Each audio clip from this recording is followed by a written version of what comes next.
Hi friends, my mother চ্যানেলের পক্ষ থেকে সবাইকে আরও সুস্বাগতম। এখন যে বিষয়টা নিয়ে আলোচনা করব সেটা হচ্ছে আপার প্রাইমারি সংক্রান্ত আলোচনা।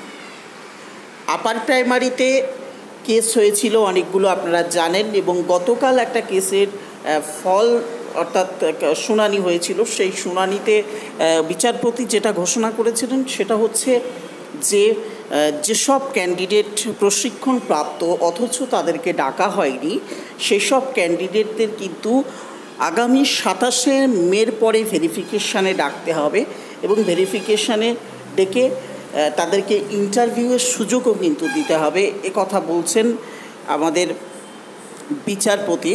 এবং তার সঙ্গে আরেকটা বলছেন যে যারা প্রশিক্ষণপ্রাপ্ত নয় তারা যদি ডাক পেতে পারে তাহলে নিশ্চয়ই যারা প্রশিক্ষণপ্রাপ্ত তারা কিন্তু অবশ্যই ডাক পাবে। এবং গতকাল আইনজীবী বিকাশ রঞ্জন ভট্টাচার্যের হয়ে সওয়াল করেছিলেন শামীম আহমেদ, এবং সেখানে বিচারপতি কিন্তু তার রায়ে এইটা জানিয়ে দিয়েছেন, অর্থাৎ যারা কেস করেছিলেন তারা কিন্তু একটা সুবিধা পেয়ে গেলেন।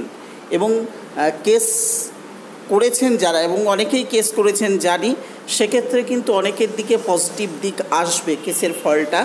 এবং এই কেস নিয়েই অনেকে আমাকে একটু বিভ্রান্ত করার চেষ্টা করেছিলেন, বাই ফোনে আমাকে চেষ্টা করেছিলেন যে এই কেস নিয়ে কোনো ফল হবে না, কোনো রকম কেউ সুযোগ সুবিধা পাবে না।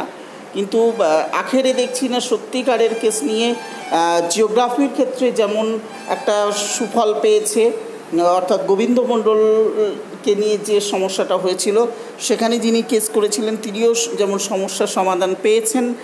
এখন যারা এই কেসটা করেছিলেন বিশেষ করে ইসের ক্ষেত্রে আপনার মানে সায়েন্সের ক্ষেত্রে, সেক্ষেত্রে তারাও কিন্তু সুবিধাটা পেয়ে গেলেন।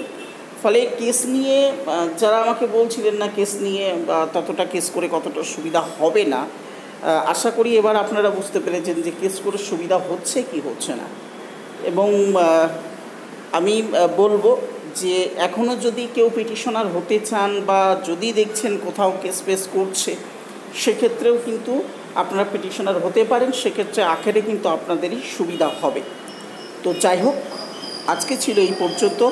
আবার নতুন কোনো ভিডিও নিয়ে নতুন কোনো কথা নিয়ে নিশ্চয়ই দেখা হবে। ততক্ষণে সবাই সুস্থ থাকুন, ভালো থাকুন। Best of luck, all the best.